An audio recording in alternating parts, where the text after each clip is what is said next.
The glass didn't shatter. It screamed. Sarah Connor didn't look back at the jagged shards of the kitchen window she had just climbed through. Her feet were bare, the asphalt of the alleyway biting into her skin like 1,000 cold needles. Her breath was a jagged, sobbing mess, tasting of copper and terror. Behind her, in the house that had been her cage for 5 years, she heard the heavy, rhythmic thud of boots. He heard him, Gaston Miller. "Sarah. You think you can leave me? You think you're smart?" Gaston's voice roared, a sound of pure, unhinged entitlement that made her blood turn to slush. She didn't answer. She ran. She ran past the overflowing dumpsters, past the shadows of the industrial district, her white nightgown fluttering like a ghost's shroud. Her ribs ached where he had kicked her an hour ago, and her left eye was beginning to swell shut, but the adrenaline was a tidal wave pushing her forward. She rounded a corner and saw it, a neon sign flickering in the gloom. A deep, bruised purple light that read, "The Sanctuary." "Hello to all you incredible people watching right now," Sarah's internal voice whispered, a habit she'd formed to keep her mind from shattering during the long nights of isolation. "I am so glad you're here with me. I'm currently in the middle of the longest night of my life. Where are you joining me from? Please tell me you're somewhere safe. If you're feeling the tension of this story and you haven't subscribed yet, please join the channel. Your support is the only thing keeping me going right now." She burst through the heavy oak doors of the bar. The silence inside was instantaneous and absolute. This wasn't a dive bar. It was a cathedral of dark wood, polished brass, and the scent of expensive cigars. The air was cool, filtered, and carried a weight that made the chaos of the street outside feel a million miles away. At the center of the room, behind a bar carved from a single piece of obsidian, sat a man. Rick Blaine. He didn't look like a bartender. He looked like a king in exile. His suit was dark, his tie perfectly knotted, and his hands, large, powerful, and still, were resting on the counter. His eyes were the color of a winter sea, and when they landed on Sarah, bleeding, bruised, and trembling in her nightgown, the entire room seemed to drop 5 degrees in temperature. "Help," Sarah gasped, the word barely a puff of air. She gripped the edge of a table, her knuckles white, her body swaying. "Please. He's coming." Rick didn't move. He didn't panic. He just looked at her, his gaze cataloging the bruise on her cheek, the blood on her feet, and the raw, animal terror in her eyes. He saw a woman who had reached the absolute end of her rope. Behind her, the doors slammed open again. Gaston burst in, his face purple with rage, a heavy leather belt wrapped around his fist. "There you are, you little..." Gaston stopped. He felt it before he saw it. The air in the room had turned into a solid wall of hostility. Every man in the shadows of the booths, men like the scarred Anton Sugar, had stopped drinking. Their hands weren't on their glasses anymore. "This is a private establishment," Rick Blaine said. His voice wasn't loud. It was a low, vibrating hum that made the floorboards tremble. "And you're making a scene." "She's my wife." Gaston spat, though his voice wavered as he looked at Rick. "She's coming home. Now." Rick stood up. He was a mountain of a man, his presence filling the room until there was no space left for Gaston's cowardice. He walked around the bar, his movements slow and deliberate. He stopped in front of Sarah, shielding her with a body that felt like it was made of iron. "In my bar," Rick whispered, his eyes locked on Gaston's, "the only thing that happens now is what I decide. And I've decided you're leaving. You can't do this. Do you know who I am?" Gaston reached out to grab Sarah's arm. Rick didn't punch him. He didn't even seem to move quickly. He simply caught Gaston's wrist. The sound of bone grinding against bone echoed in the quiet bar. Gaston let out a strangled yelp, dropping to his knees. "I don't care who you are," Rick said, leaning down until his face was inches from Gaston's. "But I know who I am. And I know that if you ever touch this woman again, I won't just throw you out. I'll bury you so deep the worms won't even find you." He tossed Gaston toward the door like he was throwing out the morning's trash. Gaston scrambled to his feet, casting one last look of pure hatred at Sarah before fleeing into the night. The room returned to its eerie, heavy silence. Sarah's legs finally gave out. She began to fall, but Rick was there. He caught her before she hit the floor, his arms surprisingly gentle for a man who had just nearly crushed a human wrist. For the first time in 5 years, Sarah felt a touch that didn't promise pain. But as she looked up into Rick's cold, dangerous eyes, a new question haunted her. She had escaped a monster, but had she just run straight into the arms of a devil? If you're yet to subscribe at this point, please like the video and subscribe. Also tell me your name in the comment section and tell me if there is any story you would like me to tell you next time. The adrenaline that had carried Sarah through the alleyways and into the bar evaporated the moment Gaston disappeared. In its place came a bone-deep, soul-shattering exhaustion. She was still held in Rick Blaine's arms, her head resting against the cool silk of his waistcoat.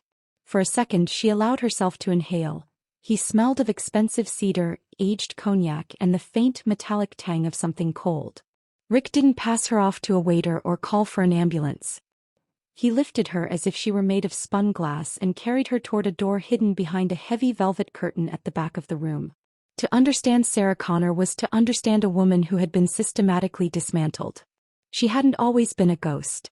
3 years ago she was a schoolteacher with a love for old poetry and a laugh that could brighten a windowless room. But Gaston Miller, a man of high standing and low morals, had seen that light and decided it belonged only to him. He had dimmed it with words first, "You're nothing without me, you're lucky I keep you," before he ever used his fists. Her deepest desire wasn't a grand romance anymore. It was simply a door that locked from the inside. Her deepest fear was the sound of a key turning in that lock. Rick placed her on a leather sofa in his private office, a room that looked like a fortress disguised as a study. The walls were lined with books and a single high-backed chair sat behind a desk of dark oak. "Anton," Rick called out without turning around. The man from the shadows, Anton Chigurh, appeared in the doorway. He was a man of unsettling stillness, his face a mask of pale indifference. "Boss, get the first aid kit. And tell the kitchen to make something warm." "Nothing heavy," Rick commanded. He sat on the edge of the coffee table in front of Sarah, maintaining a respectful distance that her battered mind appreciated. I can't stay here," Sarah whispered, her voice cracking. She tried to pull the hem of her nightgown over her bloodied feet. "He'll go to the police. He'll say I'm crazy. He always does." "The police don't come to the sanctuary," Rick said, his voice a low, steady anchor in her storm. "And Gaston Miller isn't going to say anything to anyone tonight. He's currently occupied with the realization that he's no longer the biggest dog in the yard." Rick Blaine was a mystery wrapped in a rumor. The city knew him as the man who kept the peace between the warring families, the neutral arbiter who ruled the docks and the distribution lines. He was a man who lived by a code of iron discipline. No drugs in his territory, no violence in his bar, and no harm to those who couldn't defend themselves. But beneath the power was a man who had his own ghosts. He had grown up in the gutters of a war-torn country, watching his own mother suffer under a man not unlike Gaston. He had vowed then that he would never be a victim again, and he would never stand by while another was made one. He was a man who understood the value of silence. Anton returned with a silver tray.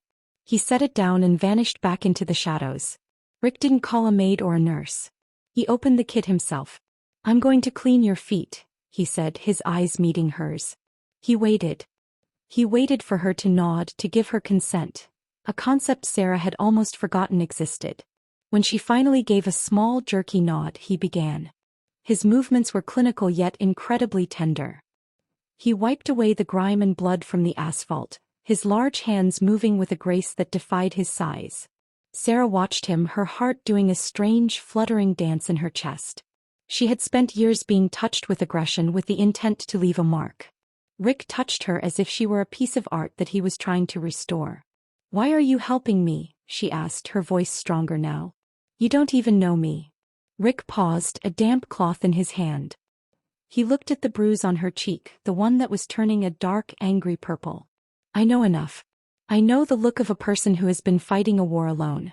And I know that sometimes even the strongest soldier needs a place to lay their head." He stood up and walked to a wardrobe in the corner, pulling out a thick charcoal gray cashmere robe. He handed it to her. "The guest suite upstairs is yours. The door locks from the inside. There's a phone that connects only to my desk. If you hear a floorboard creak and it scares you, you pick up that phone." Sarah took the robe, the soft fabric a luxury she felt she didn't deserve. "I don't have any money to pay you." Rick reached out, his thumb grazing the air just an inch from her jaw, as if he wanted to touch her but feared he would scare her away. In this house your safety isn't a commodity, Sarah. It's a rule. As she stood up, swaying slightly, he caught her elbow to steady her. The contact sent a jolt of electricity through her. Not the sharp sting of fear, but a warm, blooming heat she hadn't felt in a lifetime. She looked into his eyes and saw a man who carried a world of pain, yet chose to offer peace. He led her to the private elevator, but as the doors were closing she saw him turn back to his desk. His face shifted. The tenderness evaporated, replaced by the cold, lethal mask of the man the city feared. He picked up his phone. "Anton," Rick said, his voice dropping into a register that chilled the air. "Find out everything about Gaston Miller. Every bank account, every business partner, every secret he's ever buried. I want him dismantled by dawn." Sarah leaned against the elevator wall as it rose. She was safe, but she realized that the man who had saved her was a storm in a suit. He was the kind of man who didn't just protect what was his. He destroyed what threatened it. And for the first time in years, Sarah Connor wasn't afraid of the storm. She was grateful for it. The upstairs suite was a fortress of velvet and silence, but Sarah didn't sleep. She sat by the window, wrapped in the charcoal robe that smelled of Rick's expensive cedar cologne, watching the streetlights flicker like dying stars. For the first time in 5 years, the silence didn't feel like a threat. It felt like a shield. But as the sun began to bleed a pale, sickly gray over the city skyline, the reality of her situation came crashing back. She had run, but running wasn't the same as being free. A soft knock at the door made her jump, her heart hammering against her ribs. "It's Rick," a low voice rumbled through the heavy wood. "I have breakfast. And news." Sarah opened the door. Rick stood there, looking as if he hadn't slept a second, yet his suit was crisp, his presence as commanding as it had been at midnight. He walked in, setting a silver tray on the small dining table. But it wasn't the coffee that caught Sarah's eye. It was the man standing in the hallway behind him. It was Vincenzo Corleone, a man Sarah recognized from the local news as a high-powered attorney, though the whispers in the city said he was the legal architect for the underworld. He looked at Sarah with a clinical, detached pity that made her feel exposed. "Sit," Rick said, pulling out a chair for her. It wasn't a suggestion. "What news?" Sarah asked, her voice trembling as she ignored the steam rising from the coffee. "Your husband wasn't just a bully, Sarah," Rick said, leaning against the dresser, his arms folded across his chest. "He was a fool. Gaston Miller has been using his construction firm to launder money for the Castiglione family. He's been skimmed off the top for months to pay for his gambling debts. He thought he was untouchable because he had their protection." Sarah's breath hitched. She knew Gaston was cruel, but she hadn't known he was tied to the very people Rick Blaine fought for control of the city. "If he's with the Castigliones, then you're in danger for helping me." Rick's eyes flashed with a dark, predatory amusement.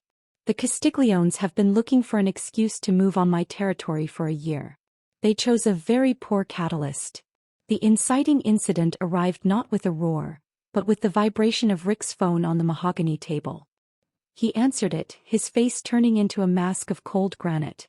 "Speak," Rick commanded. Sarah watched his jaw tighten. "Where? Alone? No. Tell them if a hair on his head is harmed, I'll turn the docks into a graveyard." He hung up and looked at Sarah, a flicker of something, was it regret, crossing his eyes. "Gaston didn't go to the police. He went to his masters. He told the Castigliones that I kidnapped you to use as leverage against his firm. They've taken my younger brother, Fredo, as a security deposit, until you're returned to your husband." The room went cold. Sarah stood up, the robe pooling around her feet. No, I won't let someone else suffer for me. I'll go back. If I go back, they'll let him go, right?" Rick was across the room in 2 strides. He grabbed her by the shoulders, his grip firm but careful not to bruise her already battered skin. "Listen to me. You're never going back. Gaston Miller doesn't want a wife. He wants a possession he can beat into submission to feel powerful. If you go back now, he'll kill you to prove to the Castigliones that he's regained control. But your brother—" "My brother is a liability I will handle," Rick spat, though the vein in his temple was throbbing. But this changed everything. This stopped being about a woman seeking refuge. This is now a declaration of war. The Castigliones think they can use a woman's pain as a bargaining chip in my city. Suddenly, the windows of the suite shattered. The sound was a deafening, crystalline explosion. Sarah screamed as Rick tackled her to the floor, his massive body covering hers as glass rained down like lethal diamonds. A heavy, black object thudded onto the carpet, hissing. Tear gas. Rick roared. He didn't hesitate. He scooped Sarah up in his arms, ignoring the searing burn in his own lungs, and bolted for the service stairs. The sanctuary had been breached. The neutral ground was gone. As they hit the cool air of the alleyway, Sarah saw 3 black SUVs idling, their headlights cutting through the morning mist like the eyes of demons. Men in tactical gear were pouring out, silenced weapons drawn. This was the moment of no return. Rick shoved Sarah into the back of an armored sedan that had appeared out of nowhere, driven by a grim-faced Anton Chigurh. "Take her to the nest," Rick ordered, slamming his hand against the roof of the car. "What about you?" Sarah cried, pressing her face against the glass. Rick pulled a heavy silver handgun from his waistband, his eyes locking onto hers through the window. For a second the Mafia boss was gone, and she saw the man who had stayed up all night cleaning her feet. "I'm going to go find my brother," Rick said, his voice a low, lethal promise. "And then I'm going to make sure Gaston Miller never sees another sunrise.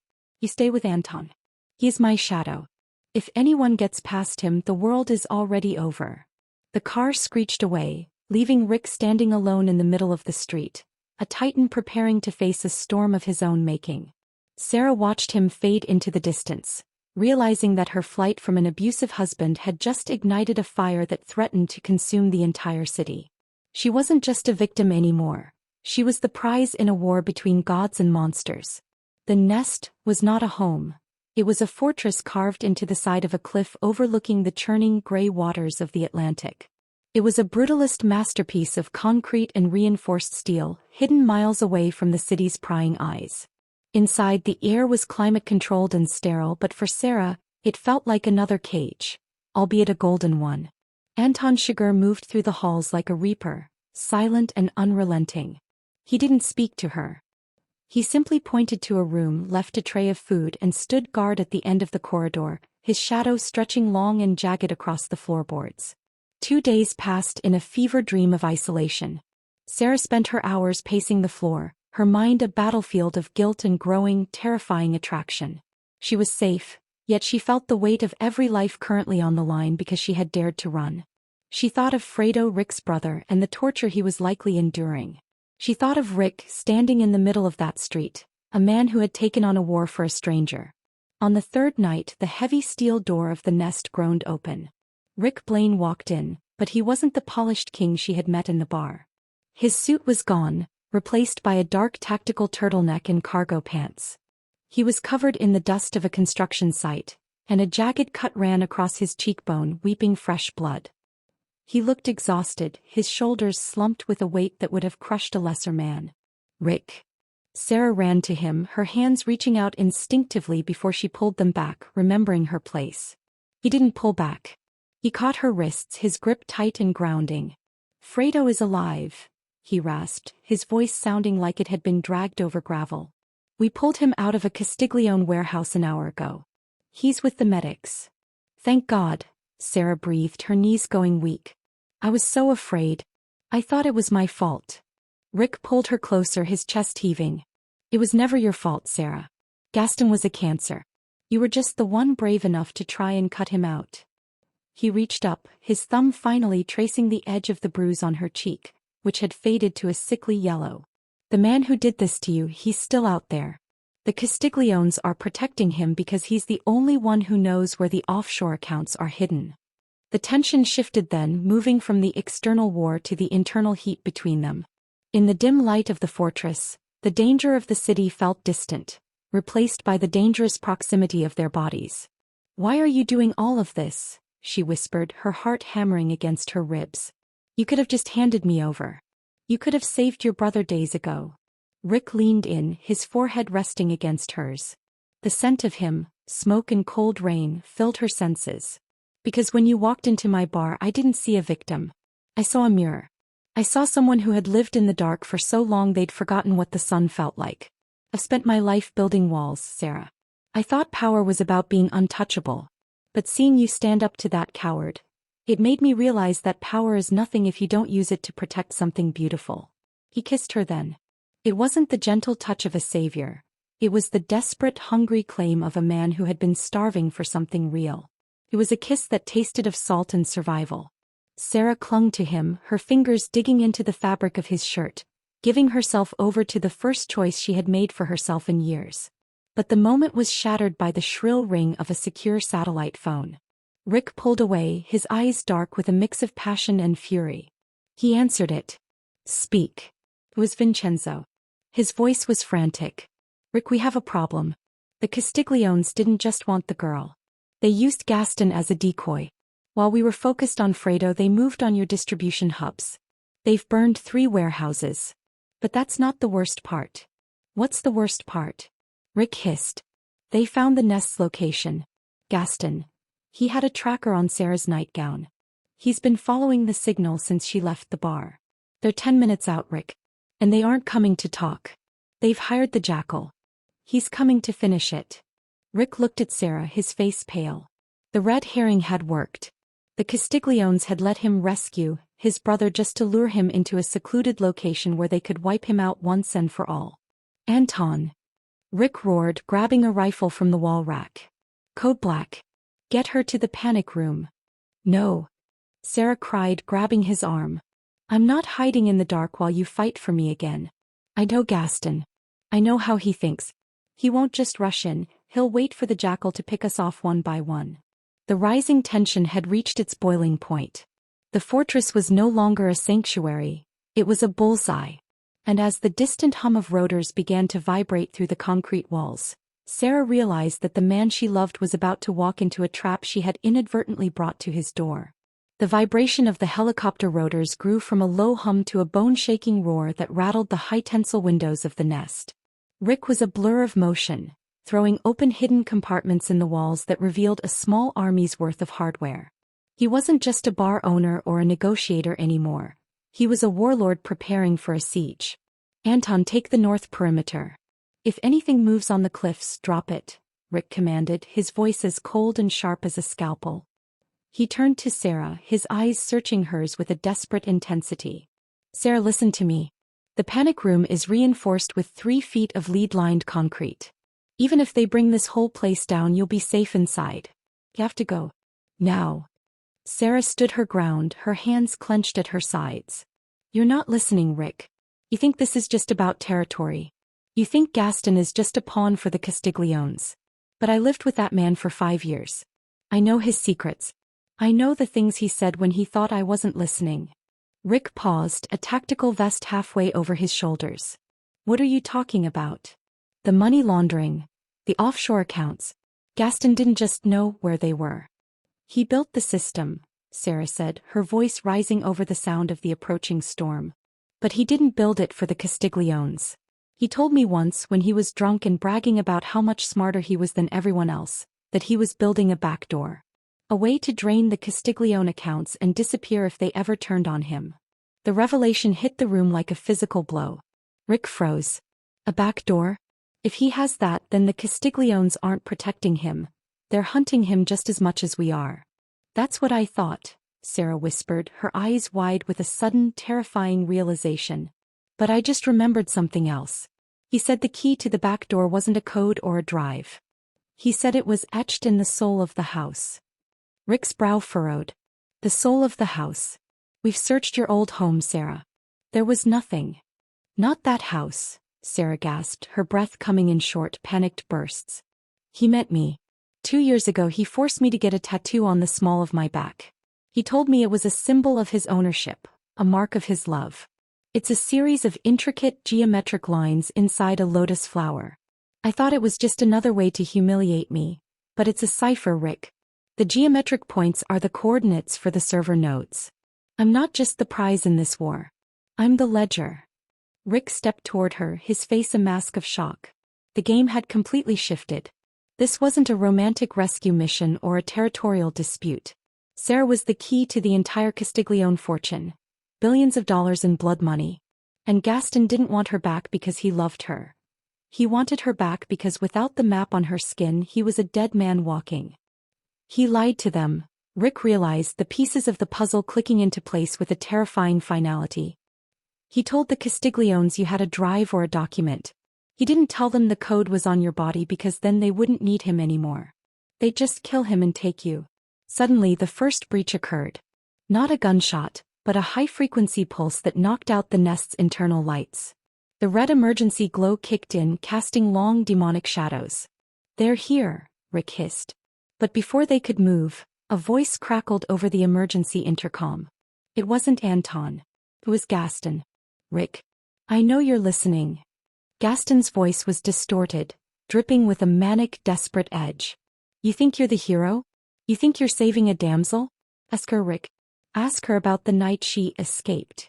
Ask her why the back door of the house was already unlocked. Ask her who really called the Castigliones to let them know she was at your bar." Rick turned to Sarah, his eyes narrowing. The shared vulnerability they had built over the last few days began to fracture under the weight of the doubt Gaston was sowing. "Sarah?" Rick asked, his voice low and dangerous. I don't know what he's talking about," she cried, but a flicker of doubt crossed her own mind. She remembered the door being easier to open than usual. She remembered the strange way Gaston had looked at her that night, not with his usual rage, but with a calculated, cold expectation.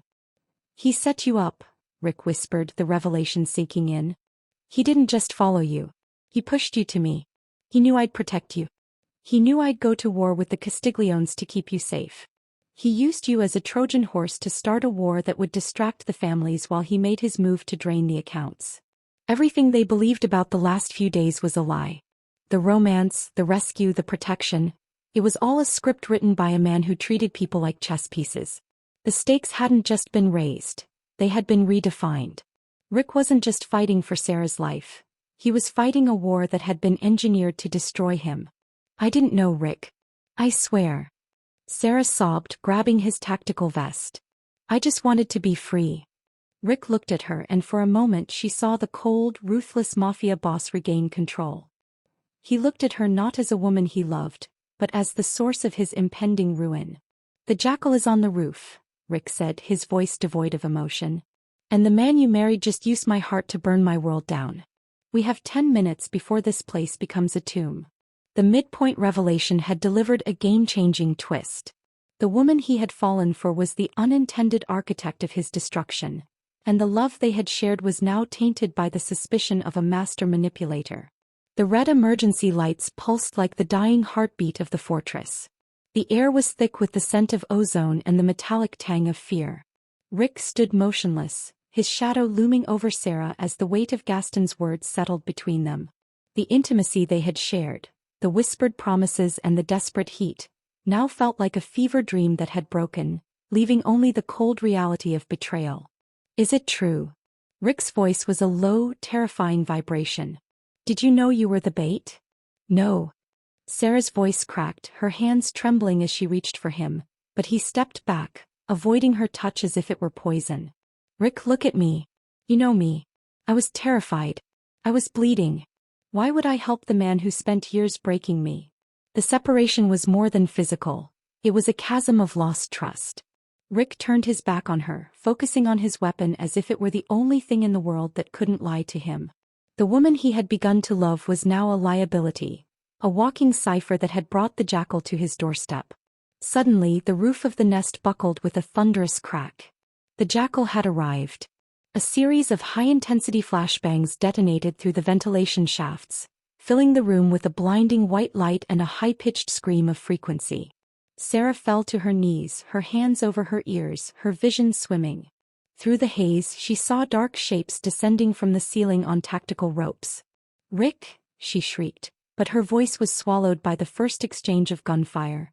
The jackal wasn't a man, he was a phantom. He moved with a lethal mechanical speed, his silent submachine guns spitting lead into the shadows. Rick dived behind a reinforced concrete pillar, returning fire with his heavy silver pistol, but he was pinned down. He was one man against a professional hit squad, and for the first time in his life Rick Blaine looked truly outmatched. "Target identified," a cold, synthesized voice echoed through the room. "The ledger is in the center. Secure her. Terminate the rest." Sarah watched in horror as two men in matte black armor advanced toward her. She looked at Rick, hoping for a rescue, but he was engaged in a brutal hand-to-hand struggle with a third operative who had flanked him. He was bleeding from a new wound in his side, his movements slowed by exhaustion and the crushing weight of the situation. One of the operatives grabbed Sarah by the hair, hauling her to her feet. Got her. Moving to the extraction point. No. Let me go. Sarah fought back, her fingernails clawing at the operative's tactical mask, but he backhanded her with the butt of his weapon, sending her into a world of gray and pain. As she drifted on the edge of consciousness, she saw the unthinkable. Gaston Miller stepped through the shattered remains of the door. He wasn't bruised or frightened. He looked immaculate, a smug, triumphant smile on his face as he surveyed the carnage. He walked over to where Rick lay pinned under the operative, his boot pressing down on Rick's throat. You see, Rick? This is the problem with men like you, Gaston sneered, leaning over his rival. You think honor and protection mean something. But in the real world, people are just currency. Sarah was a high-value note I traded for your head. And now I'm going to use her to buy the world. Gaston looked at Sarah, his eyes devoid of anything resembling love. Come along, Sarah. We have a bank to drain. And don't worry about your new friend. The jackal doesn't leave loose ends. Gaston signaled the operatives. They began to drag Sarah toward the exit, her feet trailing on the cold concrete just as they had the night she ran into the bar. She looked back at Rick one last time. He was barely moving, his eyes fixed on her with an expression she couldn't decipher. Was it hatred? Or was it the last flicker of the man who had cleaned her feet? The situation was insurmountable. Rick was dying on the floor of his own fortress.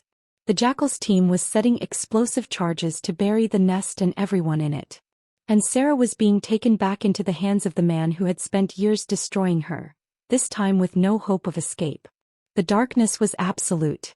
The silence that followed the explosion of the charges was the sound of a world ending. The explosion didn't kill him. It shouldn't have been possible, but Rick Blaine was a man forged in a furnace of adversity. The charges Gaston's men had set were meant to bring the ceiling down, but they had underestimated the structural integrity of the nest's core, and they had underestimated Rick's will to live. Underneath the rubble and the choking gray dust, Rick's hand twitched. His lungs burned with every shallow, agonizing breath, but as his vision cleared, he saw the flickering red light of a single emergency terminal. He remembered Sarah's face, not the betrayal Gaston had whispered about, but the raw honesty of her scream when the jackal grabbed her. He realized then that Gaston hadn't just used Sarah. He had counted on Rick's cynicism to finish the job. Gaston wanted Rick to give up on her. Not today, Rick wheezed, his voice a bloody rasp. He pushed against the concrete slab, pinning his legs. With a roar of primal effort that tore the muscles in his chest, he shoved the debris aside. He stood, swaying, a ghost rising from a shallow grave. He didn't reach for his gun. It was crushed. Instead, he reached for the one thing Gaston didn't know existed: the nest's internal pressure venting system. The turning point was a spark of realization. If Sarah was the map, and the geometric points on her skin were the coordinates, Gaston still needed a high-speed satellite uplink to execute the transfer. And there was only one place in the city with that kind of power after the storm had knocked out the main grid: the radio tower at the docks. Anton. Rick barked into his shattered comms. Static. Think off. I'm here, boss. They thought I was dead. I'm at the cliffside. I have the bike. Pick me up. We're going to the docks. We're going to show Gaston what happens when you try to trade a human soul for a bank account. Meanwhile, at the docks, the situation had shifted. Gaston had Sarah strapped into a chair in the communication hub, a high-resolution scanner hovering over the skin of her back. The jackal stood guard, his cold eyes watching the progress bar on the monitors. Almost there, Sarah, Gaston purred, his fingers tracing the tattoo he had forced upon her. Once this is done, the Castigliones will be broke, Rick Blaine will be a memory, and you... Well, I haven't decided what to do with you yet. You're already dead, Gaston, Sarah whispered, her eyes burning with a new, fierce light. She had found her inner strength in the darkness of the transport. You think you're the master of this game, but you forgot one thing. Rick doesn't fight for money. He fights for what's his. And he already told you I'm his. He's buried under 1,000 tons of concrete, darling, Gaston laughed. The laughter was cut short by the roar of a high-performance engine. A motorcycle burst through the corrugated metal wall of the hub. Rick wasn't riding it, he was standing on the seat as Anton slid the bike sideways. Rick launched himself into the air, a shadow of vengeance draped in dust and blood. He hit the floor in a roll, coming up with a discarded tactical knife in one hand and a flare gun in the other. He didn't aim for Gaston. He aimed for the server racks. No. Gaston screamed as the flare ignited the cooling chemicals of the servers, sending a wall of blue flame between the scanner and the satellite dish. The transfer froze at 98%. The hope that had been extinguished in the nest was now a raging fire. Rick stood between Sarah and the jackal, his body beaten but his spirit untouchable. He looked at Sarah and for the first time the doubt was gone. He saw the woman who had survived hell, and he saw the strength she finally recognized in herself. Sarah, the override. Rick shouted. The geometric points. Tell me the final sequence. Sarah didn't hesitate. She knew the cipher wasn't just a map. It was a self-destruct. The Lotus Heart. 7409. Rick slammed the sequence into the remaining terminal. The screen turned white. The Castiglione accounts didn't just freeze. They vanished into a black hole of encrypted junk data. Gaston's leverage was gone. His fortune was ash. The final confrontation was no longer about money. It was about the man who had tried to play God and the man who had learned to be a human. Rick stepped toward Gaston, the knife gleaming in the blue light of the server fire. The game is over, Gaston, Rick said, his voice a low, lethal promise. And you're all out of moves. The communications hub at the docks was a pressure cooker of blue flames and electrical arcs. The air was thick with the smell of scorched plastic and the metallic tang of ozone. Outside, the storm had finally broken, but inside, the true tempest was just reaching its peak. Gaston stood frozen, his eyes bulging as he watched the transfer failed message blink in a mocking rhythmic red across the wall-mounted monitors. No, no. My money. My future, he shrieked, his voice cracking like dry wood. He looked at the terminal, then at the knife in Rick's hand and finally at Sarah. The mask of the calculating mastermind fell away, leaving only the pathetic, desperate shell of a bully. But the jackal was not a man of emotion. He was a professional. With a movement so fast it was almost a blur, the jackal drew a serrated combat blade and lunged. He didn't care about the money, he cared about the contract, and Rick Blaine was still a target. Rick met him halfway. The two men collided in a brutal, visceral display of combat. It wasn't like the movies, it was a frantic, desperate struggle for inches in air. Rick was already half broken, his movements stiff with pain, but he fought with a feral, protective intensity that the jackal's cold discipline couldn't calculate. They tumbled across the floor, crashing through a glass partition and into the server pit. Rick's tactical knife sparked against the jackal's armor, searching for a gap. Rick!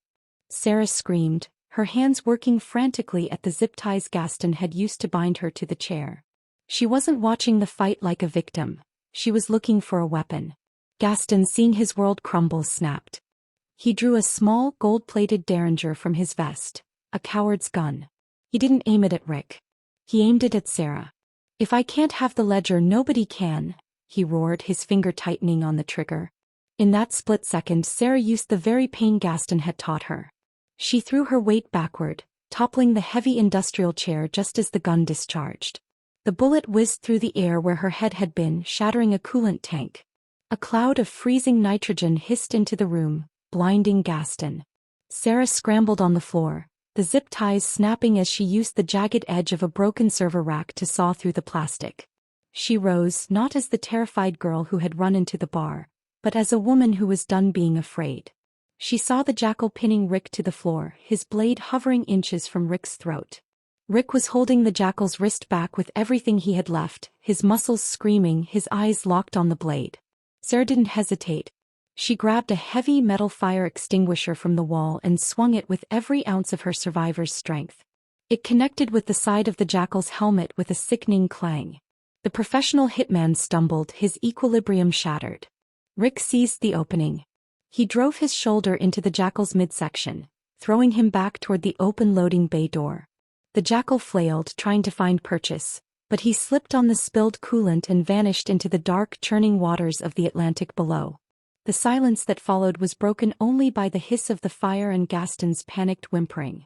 Gaston was huddled in the corner, his gold gun empty, his eyes darting around like a trapped rat.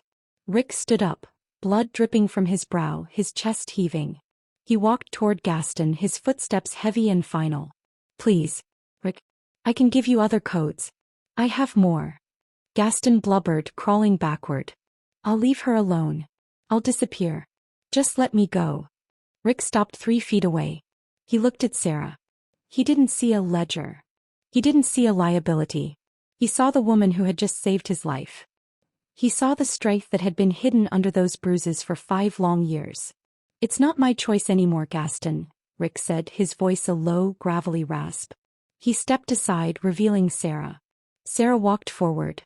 She looked down at the man who had been her nightmare. She saw him for what he truly was.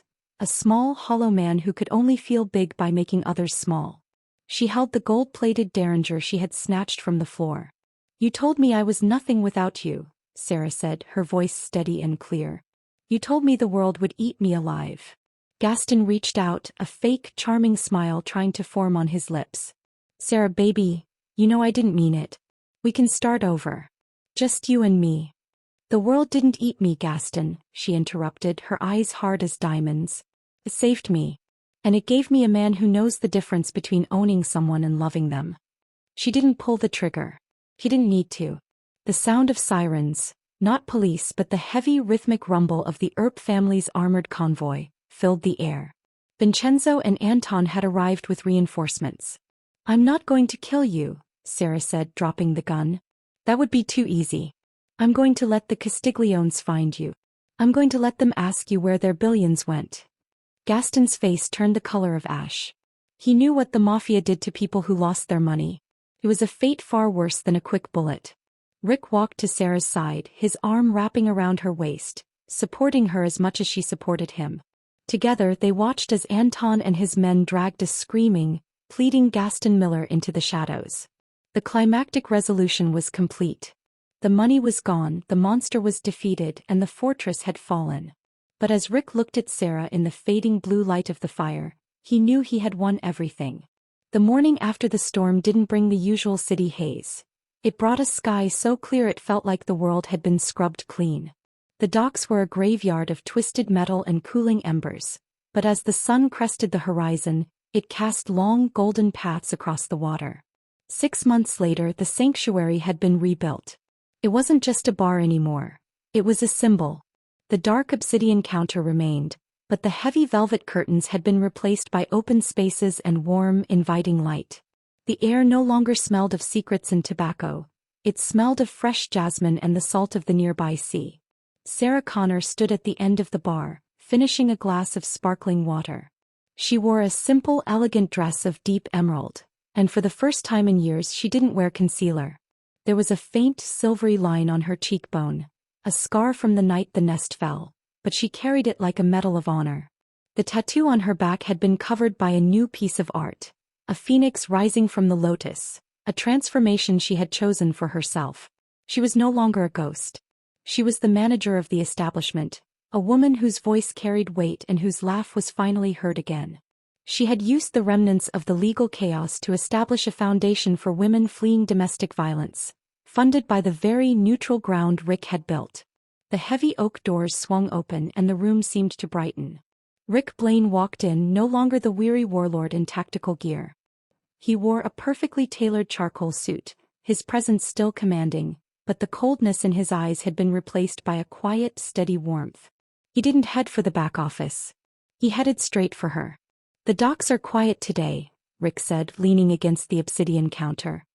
He reached out, his hand, large, powerful, and now a source of nothing but comfort, covering hers. "Anton says the Castigliones have officially retreated to the north. They've realized this city belongs to someone else now."